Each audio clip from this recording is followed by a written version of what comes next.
다 같이 성경 말씀 사도행전 26장 24절에서 29절까지 다 같이 한 목소리로 읽겠습니다. 시작.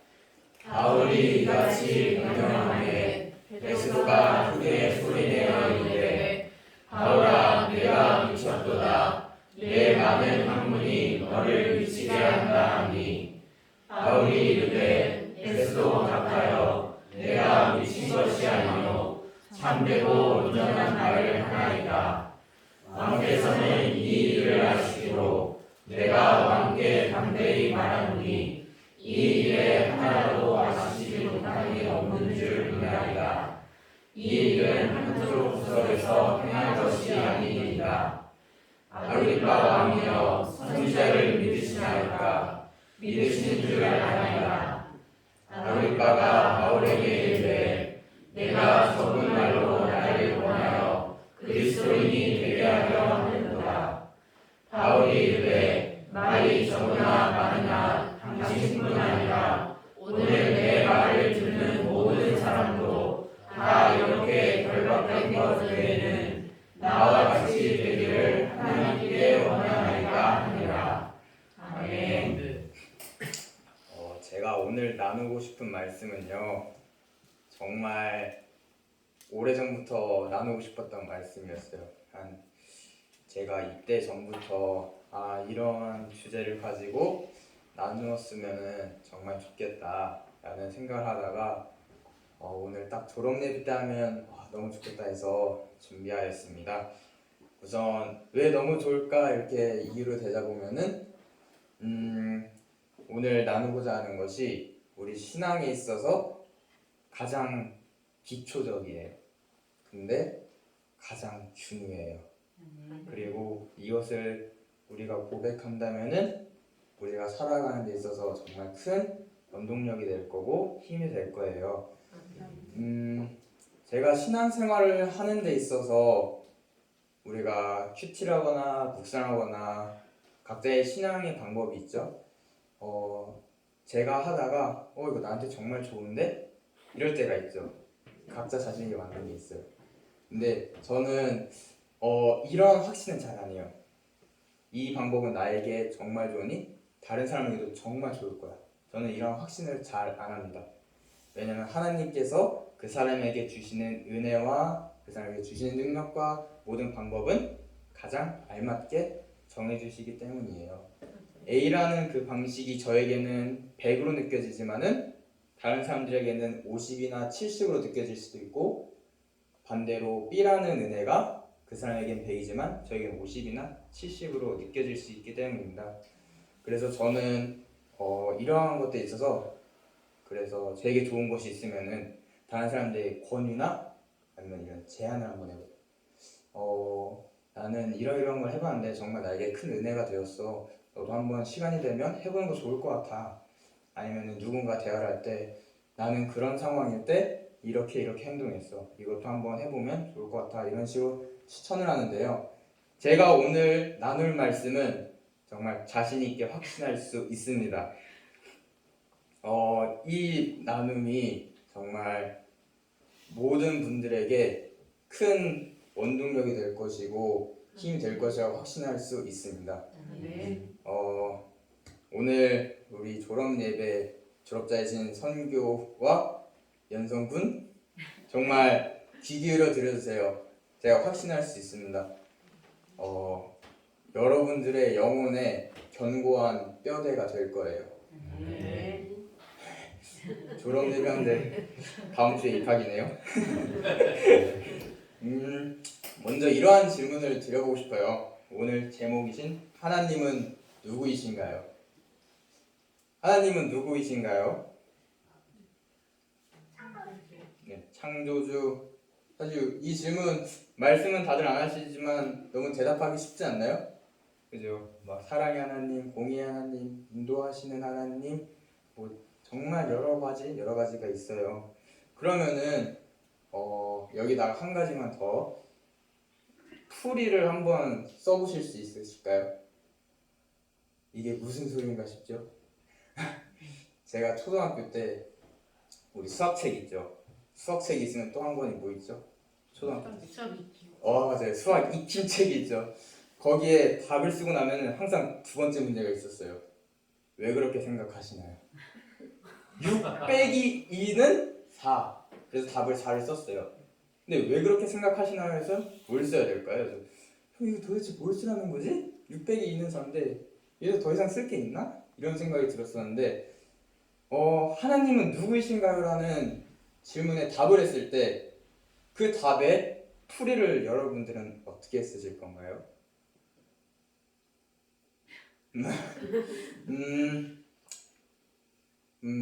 이러한 답변을 생각해 볼 수 있을 것 같아요. 성경에 나와 있으니까 어떻게 생각하시나요? 아닌 것 같아요? 네. 우리 문제를 풀고 나서 이제 채점을 하죠. 채점을 할 때 답지와 달라요.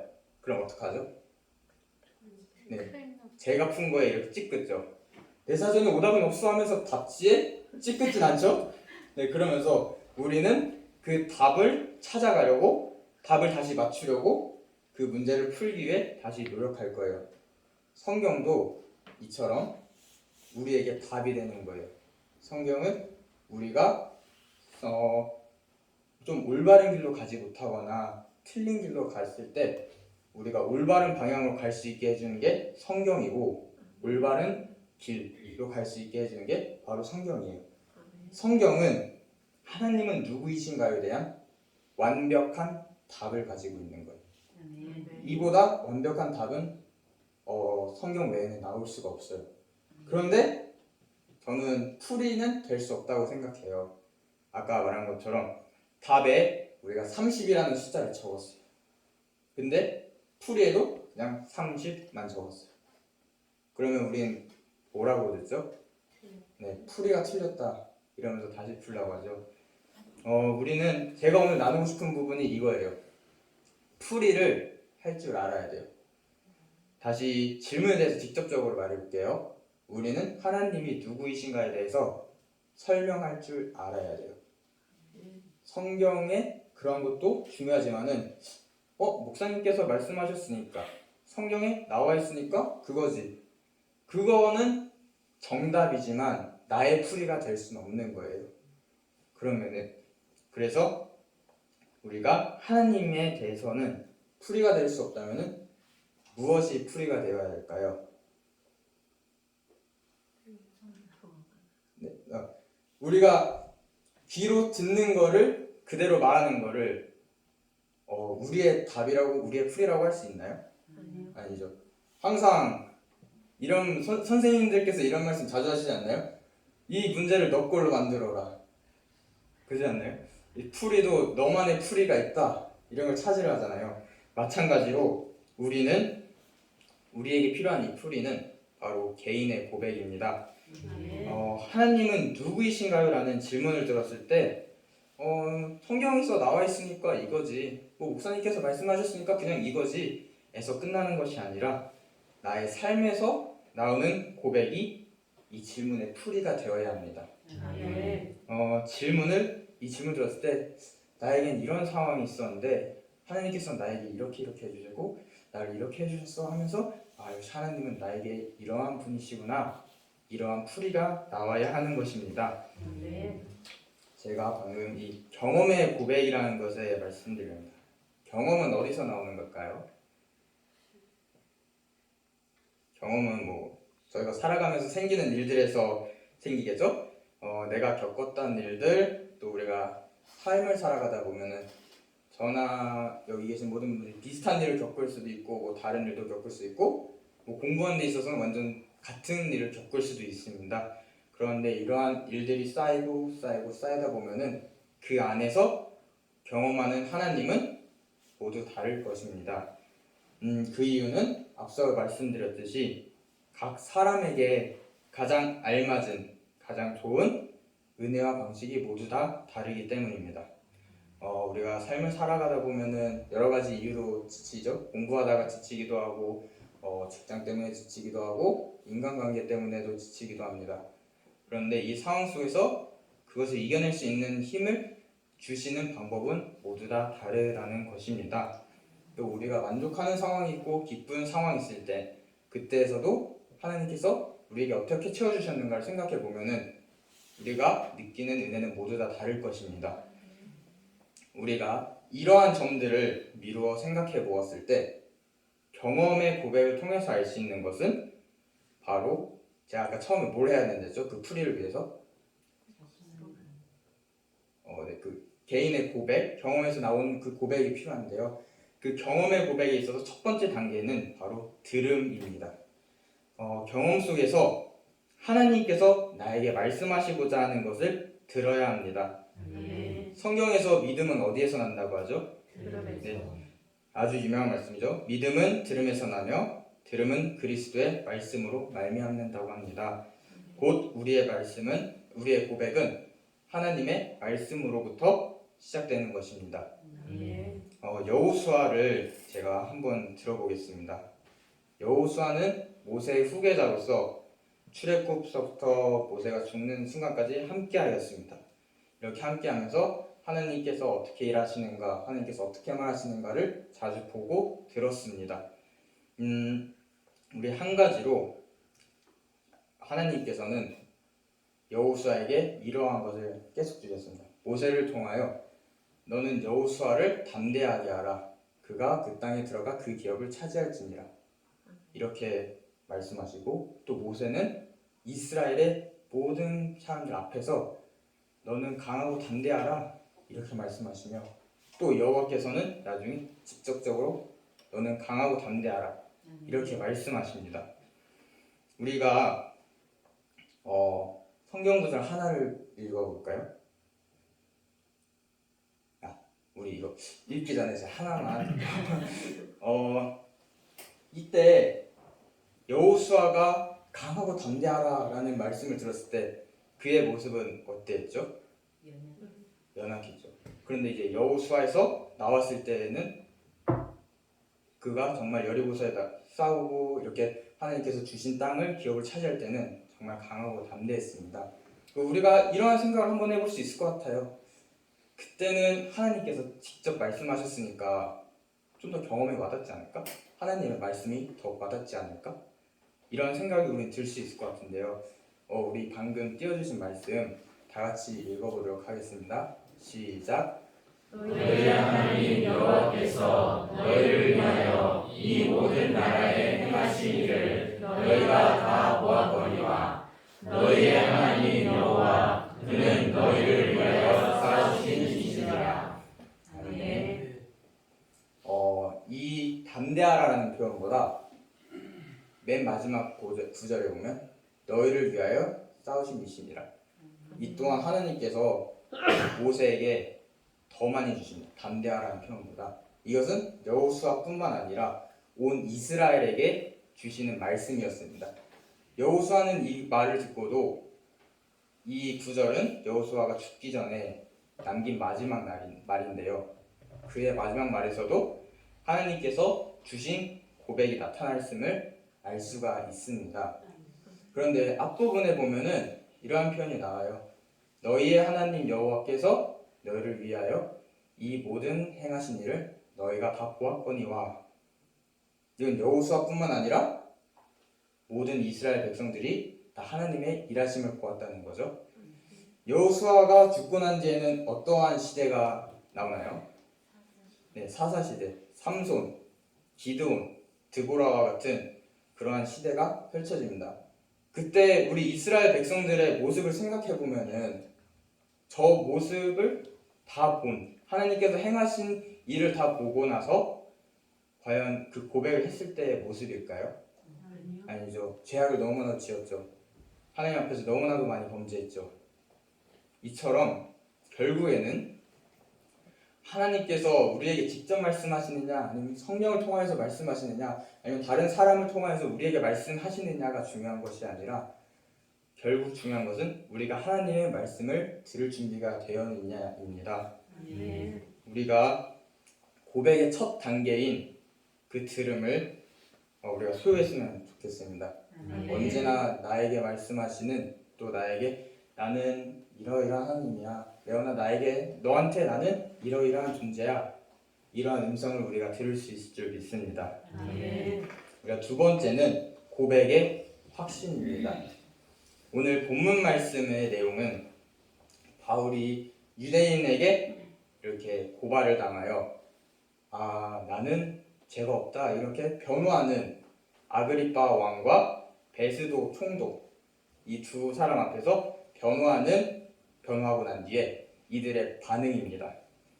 이때 반응이 어떻게 나타났죠? 미쳤다. 베스도가 내 많은 학문이 너를 미치게 하는구나. 이게 무슨 뜻이죠? 너가 공부하다 드디어 미쳤구나 이런 거죠.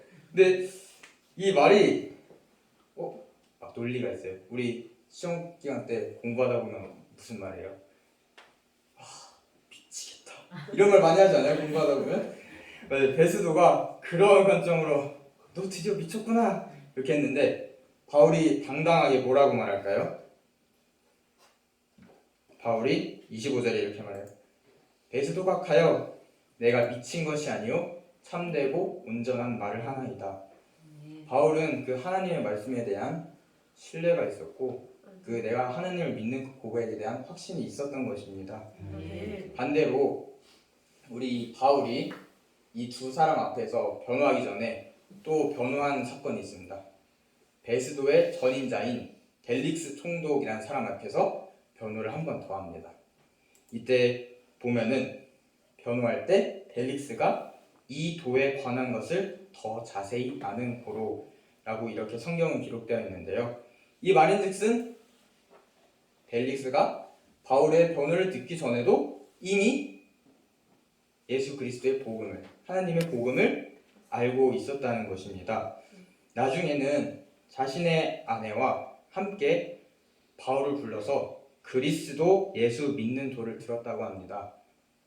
분명 그 뒤엔 성경에는 혹시 바울에게 돈을 받을 수 있을까라는 마음이 동시에 있었다고 하는데 그 마음도 있었지만은 그 벨릭스 총독에게는 예수 그리스도를 믿는 도를 듣고자 하는 마음도 있었던 걸로 보입니다. 그런데요, 성경에서 이러한 표현이 나옵니다. 처음에 벨릭스 총독에게 변호가 끝났을 때 벨릭스 총독이 이 관한 도를 자세히 아는 거로 연기하여 이렇게 표현합니다. 연기하여서 이 판결은 내가 아니라 천부장이 따라와서 내릴 거야. 이 왜 연기하였을까라는 생각이 드는데요. 같은 장인 24장 마지막 절에 이러한 표현이 나옵니다. 벨릭스가 유대인의 마음을 얻고자 하여 바울을 잡아두었다고 표현합니다. 처음 변호를 했을 때 벨릭스는 바울에게 자유를 주었습니다. 그리고 자유를 주었는데 며칠 후에 다시 바울을 불러내서 말씀을 듣고 도를 듣다가 유대인의 마음을 얻어야겠어 그를 가두어 버립니다. 정말 그가 하나님의 말씀을 확신하였더라면은 유대인들 앞에서 그렇게 연기할 필요가 있었을까요? 유대인의 마음을 얻으려고 할 수 있었을까요? 벨릭스 총독은 이미 하나님의 말씀을 많이 듣고 접했지만은 바울과 같이 그러한 고백과 확신이 없었던 것입니다. 우리가 바울과 같이 다른 사람의 눈치를 보는 것이 아니라 너가 틀렸다고 말할지라도 우리가 오히려 당당히 아니 내가 믿는 그 하나님이 오히려 참된 것이야 이렇게 말할 수 있는 확신이 있었으면 좋겠습니다. 마지막으로 하나님을 향한 고백의 확신을 소유하게 되면은 언제나 소망이 넘칩니다. 바울과 실라가 감옥에 갇혀 있을 때 그들이 무엇을 했죠? 네, 기도와 찬양을 했습니다. 바울과 실라가 올린 기도의 내용은 성경에 없지만은 신학 이러한 관점이 있습니다. 그들이 올린 기도와 찬송은 그 상황에서 굿줄을 간구하기보다는 고난에 대한 신앙의 승리의 표현이다. 이러한 관점인데요. 그들이 그 상황 속에서 기도와 찬송할 수 있었던 이유는 하나님에 대한 확신이 있었기 때문에 그런 행동이 있었다고 생각합니다. 하지만 이번에는 이 기도와 찬양이 아니라 다른 곳에 초점을 두려고 합니다. 기도와 찬양이 하자 무슨 일이 일어났죠? 네, 옥문이 열리고 발에 묶인 것이 다 풀어졌어요. 그리고 이제 그럼 바울과 실라는 어떻게 했을까요? 거기 있었어요. 사실 그냥 와 응답이다 하고 나가지 않았을까요? 와! 라고 속으로 외쳤겠죠. 간수가 깨면 안 되니까. 너무 좋았겠죠. 근데 그 안에 있었어요. 저는 왜 그 안에 있었을까라는 생각을 해보았을 때 그들에게는 발이 묶이고 감옥문이 잠겨 있거나 자유로워졌을 때나 그 상황은 똑같이 하나님께서 허락하신 상황이었다는 것이에요. 우리가 발이 묶여서 갇혀 있을 때도 그들은 하나님께 소망이 있었고 자유로워졌을 때도 동일한 소망이 있었다는 것입니다. 우리가 힘들고 지치면 솔직히 더 하나님을 찾게 되죠. 하나님을 더 부르게 되는데 이들에게 임한 그 소망은 내가 힘들 때나 내가 무슨 상황이 있을 때나 내가 이렇게 자유로워졌을 때나 하나님은 언제나 나에게 귀하신 그 소망이다라는 그 믿음이 있었던 것 같습니다. 저는 그 소망이 있었기 때문에 그곳에 같이 있던 그 간수의 한 가족을 구원할 수 있었다고 생각합니다. 만약 그들이 그곳에서 바로 빠져나갔다면은 그 간수는 안타깝게 복음을 받아들이지 못하고 자결을 한 상황이 이렇게 생겼을 것 같습니다. 그렇기 때문에 우리가 이러한 것이 고백이 있었으면 좋겠어요. 나의 하나님은 나를 위해 싸우시는 분이니 난 걱정하지 않아. 하나님께서 담대하라 하셨으니 난 두렵지 않아. 이러한 고백이 계속 모든 상황 속에서 동일하게 생기는 것이에요. 우리가 어떤 상황에 있든지 이 고백은 동일해야 해요. 연성이가 대학교를 가고 또 성교가 중학교로 올라갔을 때 하나님을 향한 고백이 잡혀 있어야 돼요. 확신이 잡혀 있어야 돼요. 대학교는 많이 달라지고 중학교도 많이 달라질 거예요. 그런데 또 달라지지 않는 것은 여러분들과 함께하는 하나님이거든요. 그 하나님에 대한 확신이 여러분들에게 있어야 됩니다. 마지막으로 정리를 하겠습니다. 경험 가운데 내게 주시는 음성을 들읍시다. 그리고 들음에서 난 경험의 고백을 확신하며 붙듭시다. 이 고백을 꼭 붙잡는다면 삶 속에서 주변의 환경과 상관없이 소망이 끊이지 않을 것입니다. 제가 마무리는 이렇게 좀 분위기 있게 끝냈지만은 정말 너무 나누고 싶었어요. 이 부분을. 하나님을 우리가 섬기고 믿는데 하나님을 표현하잖아요. 하나님을 따르잖아요. 근데 그것이 성경이 말했으니까 그냥 내 고백대로가 아니라 그냥 여기 나와 있잖아. 이렇게 끝나는 믿음이 아니라 야고보가 말한 행동으로 보여라. 성경이 곧 나의 삶이 돼야 되죠. 성경이 곧 나의 행동이 돼야 되죠. 그러면은 어떻게 해야 돼요? 고백을 해야 되죠. 네. 성경이 과연 우리에게 이 말씀을 왜 주셨는가? 성경이 왜 이러한 말을 하는가에 대한 내 확신이 서야 되는 거죠. 정말 우리가 신앙생활을 하나님을 믿고 있는 데서 내가 왜 하나님을 믿지? 우리가 하나님을 사랑하시나요? 네, 왜 난 하나님을 사랑할까? 이런 질문 한 번 정도 해봤으면 좋겠어요. 왜 난 하나님을 사랑할까? 왜 나는 애인을 사랑할까? 이런 것처럼 하나님을 난 왜 사랑할까? 분명 하나님께서 응답해 주실 거예요. 먼저 하나님께서 사랑해 주셨기 때문에 또 먼저 하나님께서 우리에게 다가와 주셨기 때문에 각자에게 주시는 응답과 고백은 다를 거예요. 우리가 이 답을 찾았으면 좋겠습니다. 이 아까 말한 그 풀이를 우리가 찾았으면 좋겠습니다. 우리 졸업생 두 분들에게도 정말 중요하지만은 이곳에 계신 모든 분들께서 왜 하나님은 어째서 나에게 그러한 분이신가를 우리가 그 경험에서 찾았으면 좋겠어요. 그 경험이 무엇이냐면 하나님께서 주신 말씀. 하나님께서 나에게 정말 이렇게 해주셨구나. 하나님께서 나에게 이러한 사랑을 주셨구나. 하나님께서 나에게 이러한 인도함을 주셨구나를 통하여서 하나님을 향한 확신이 바로 설 수 있었으면 좋겠습니다. 기도하시겠습니다.